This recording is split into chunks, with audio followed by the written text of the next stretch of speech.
आरोपीला सामोर केला आहे आणि दुर्गा मार्शलकडनं इतकी मोठी आपण एक धाडस दाखवलेलं आहे, नेमकं त्याबद्दल काय बोलणार आहात? दुर्गा मार्शल म्हटल्यावर तुम्हाला समजून येते की दुर्गा म्हणजे शक्ती. धाडसची गरज पडली नाही शब्दामध्ये, शक्ती दाखवली आम्ही. आम्हाला हे कॉन्फिडन्स आमच्या सीपी सरांनी, आमच्या झोंटू सरांनी, एसीपी मॅडमच्या पीआय सरांनी म्हटलं की तुम्ही शक्ती आणि तुम्ही हे सगळं करू शकता. महिला कॉन्स्टेबलमध्ये दुर्गा शक्ती आहे आणि ते सर्व परिस्थितीला सांभाळू शकतात. हा मी इतक्या मोठ्या आरोपीला घेऊन जाणं एक चॅलेंजेबल होतं आणि फक्त महिला तिथे अवेलेबल होतं.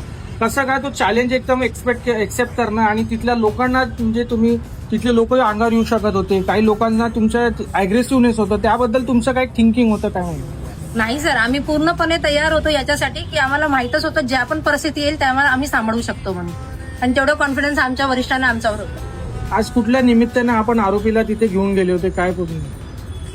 तिथे आम्ही काही लिगल प्रोसिजर करण्यासाठी तिथे त्याला घेऊन गेलो होतो.